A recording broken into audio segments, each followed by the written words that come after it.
Hello there. So this is a short video from the School of Physics in Trinity College Dublin, and firstly in this video I'd like to offer my congratulations and a welcome to all of those students who are accepting the CAO offers to join us here in the Physical Sciences course and in the Theoretical Physics course.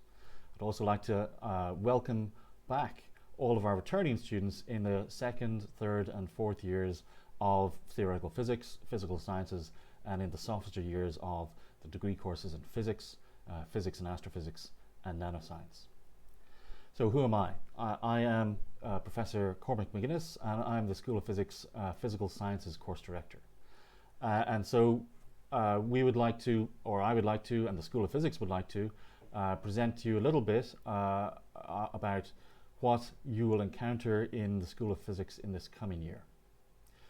So for incoming students in particular, we are going to be trying to maximize the amount of time on campus for our first year junior freshman students and our second year senior freshman students and our third year junior sophomore students, as well as our final year senior sophomore students.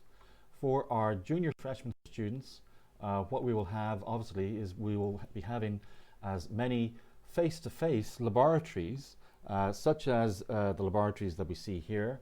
They will obviously though look a little bit different, not in terms of the experiments they will do throughout the year, but they look a little bit different in this example to the socially distanced, safe environments that you will be working in this coming year, which will be following the various HSE guidelines as directed to us for use in higher education institutions.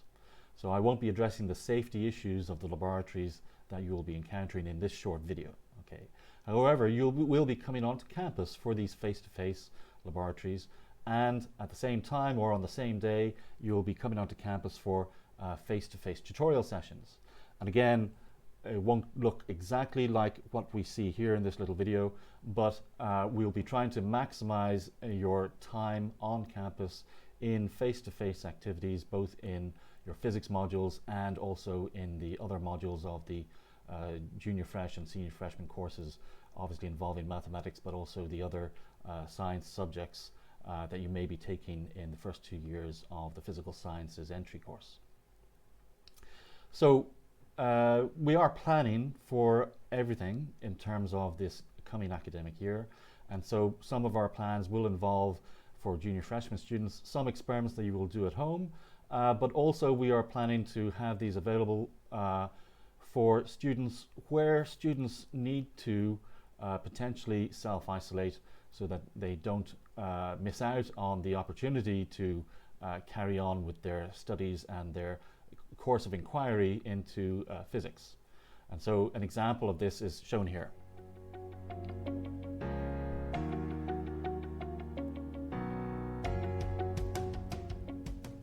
This is the collision experiment to test for energy and momentum conservation. The apparatus is made up of a low friction track with some moving carts, and the position and velocity of the carts are tracked using the solar sensors, which is then logged on the Logger Pro software. So some of your laboratories may take this form, and where laboratories, where students are affected through circumstances beyond their control, where they have to self-isolate, then we will try to make sure that there is an online version of laboratory experiments such as this in the first year, but more complicated versions in the second year and third year, where the experiments rather are more complicated. Okay, so in terms of lectures, you know, while a normal physics lecture might look like something like this. Quite a history in physics studying these type of systems. I just want to give you some simple example to illustrate how different they are. For example, one of the oldest laws in physics is Torricelli's law, 1643. Yeah. So we won't be giving lectures to you in a face-to-face manner this year for reasons which you know about, or at least not in semester one. And what will replace that, okay? So we will be replacing that in terms of a variety of ways. And so our lecturers, I mean, a moment ago you saw Professor Matthias Mubius, who's the first year coordinator. Here we see one of your other first year lecturers, Professor Mauro Ferreira. And so in the rest of this video, I'm going to give you a quick overview of some of the variety of ways in which we are preparing to deliver our lectures online throughout this first semester, and if needs be, beyond that. Okay. There's a vertical direction. If you deflect it from that vertical position in the equilibrium out, it will gain energy, potential energy. You let it go, and it's obvious that it will swing forth and back. So here's an example of one of our, in this case, a first-year lecture where Professor Martin Hegner is describing the movement of a pendulum, and so here we see a cursor or a laser pointer with a red spot illustrating the particular part of the lecture slide that he is talking about. And so all of our lectures are online, but they won't be quite the same as what we will have done in front of you in a face-to-face context in previous years. So we are mixing it up and chopping and changing, and you'll see a variety, and we're going to look at some of that variety. So in the next instance, sometimes it is convenient to simply write out what you want to say for the students. Fitting to some functions. It's all a bit about experience here, I suppose. It's the main message. If I have my data points somewhere here, and I end up, say, you run your calculation, you think you've done it all right, you then plot the data, and that's important. You plot the data, you plot your fitting routine, and you might end up with something like that. So by no means are we going to be delivering entire lectures like this, but you know, particular parts of lectures we might deliver in a variety of different ways, and this might be one example where written notes would be supplementing these shorter videos, but you know, there is a variety of ways in which the different courses will be represented. Some specialist courses, such as those involving coding, might be presented by one of our lecturers in this way.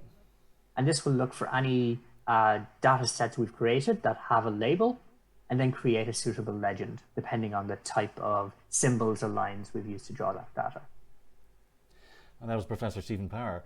And so, in fact, we might see then presenters writing on top of their own slides, such as Professor Louise Bradley does in this, who will be one of the other first-year lecturers you'll see in this first semester. But you'll see that what she does in one of her final year courses. Yesterday, our refractive index now has the linear part and also this non-linear component, n2 multiplied by I. It is nice to be able to point at the things that you're describing and to talk through the lectures and the lecture material in a coherent way. Obviously, on an online environment, we can't get that particular face-to-face feedback from the audience in the room, but as you, the audience behind the camera, you now have control of what happens. An example is shown here where Professor Charles Patterson is talking about electromagnetic theory. And so in this example, you can control whether you view the slides or the lecturer pointing to the material in the slides in this. First of all, the uniform magnetic field. The vector potential for a uniform magnetic field is -1/2 times r cross b naught, where b naught is a constant vector. It's going to give the direction and magnitude of the field. So you have the control over the online lecture. You can pause, you can replay, you can repeat sections, you can switch between the slides and the presenter view. And so, I mean, that is a way in which quite a number of us will be presenting material to you this year. Sometimes we'll be looking directly into the camera, as I am now, as is this case with Professor Werner Blau. Blue sky basically involves the particles which are much smaller than the wavelength of the incident light. Here is the proper scattering angle dependence here. If you look at the scattering, it goes up as 1/λ to the power of 4 here. So here this is discussing light, very important, but also why the sky is blue.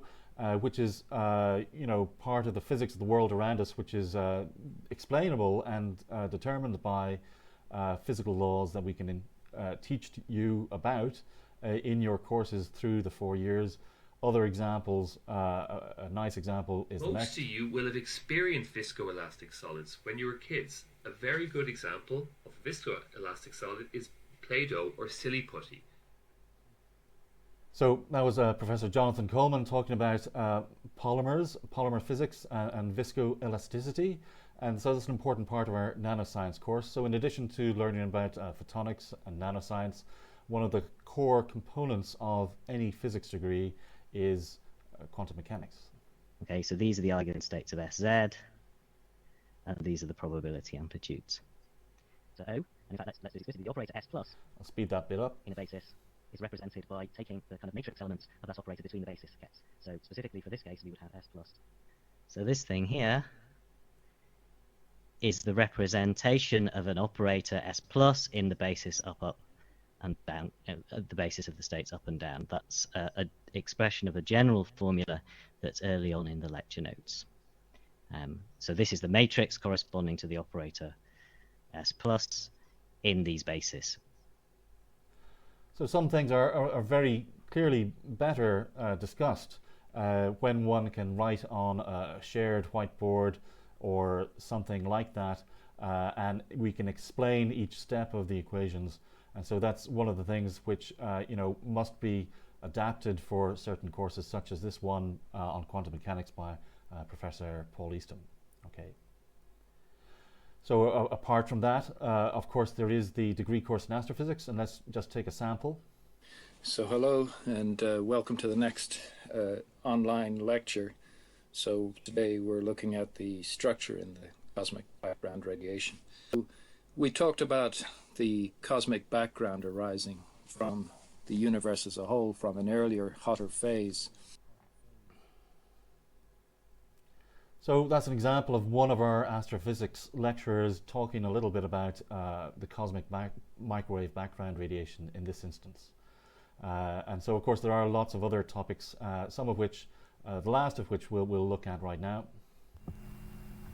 So, we're going to begin with superconducting magnets.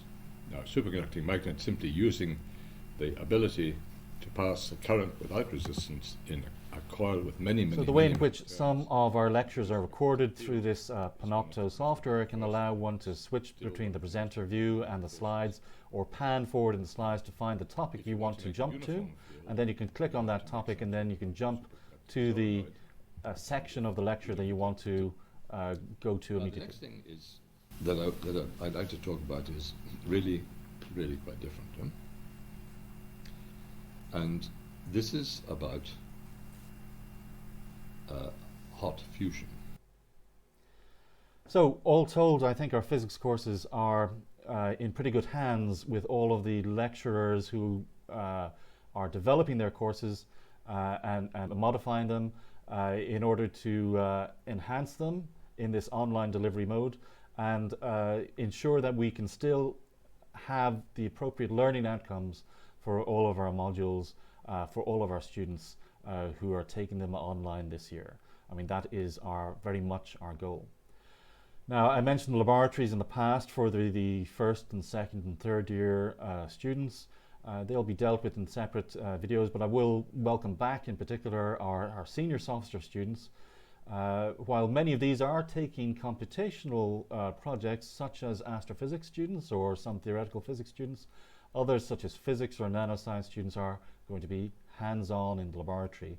And so the hands-on capstone projects, which form a major part of your final year, are going ahead and will occur in as safe a manner as is feasible under the current circumstances for all involved, and hopefully with the best outcome for all of our undergraduate students and our researchers in our laboratories as well. Now, one of the key aspects of all of our physics degrees in terms of the skills that you learn as a graduate of our degree is problem solving. And in particular, in the final year, there's a very significant emphasis on problem solving, but it's something that we ask all of our students and try to get all of our students through face-to-face tutorials in the junior fresh and senior fresh years in particular to grapple with. Okay, we have to learn how to solve a particular problem, or any problem that is presented to us, and that is one of the key skills of a graduate in physics. And so let's just take a moment to consider that. We are actually experts in solving problems. Our problem-solving skills are second to none. Or certainly that's what we would say to any employer, that our graduates have second to none problem-solving skills. So I've given you a good overview, which is not entirely comprehensive. It's not necessarily representative, but I mean it gives you a flavor of the activities with which we have been working hard in order to present you with these opportunities in this coming academic year to fulfill your potential, as well as being able to adapt and deal with the circumstances. And so we hope that you will be able to adapt as we are trying to adapt and dealing with these circumstances, and together we can ensure that the learning outcome for you in each and every year, in each and every module, and in your laboratories and in your senior sophomore capstone project, that the outcome is as good as it should have been under normal circumstances. And we believe that this will be the case. So on a last note, I would like to welcome again, extend a welcome to all our new physical sciences students and theoretical physics students.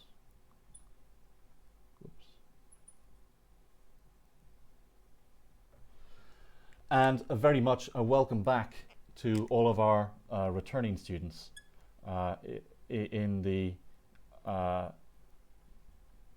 second, third, and fourth years, the senior fresh, the junior sophomore, and the senior sophomore years. Okay, so that's been my message to you all, and the School of Physics message to you all. And so we hope to see you soon back on campus, behind the camera, and in particular where we're learning to learn online.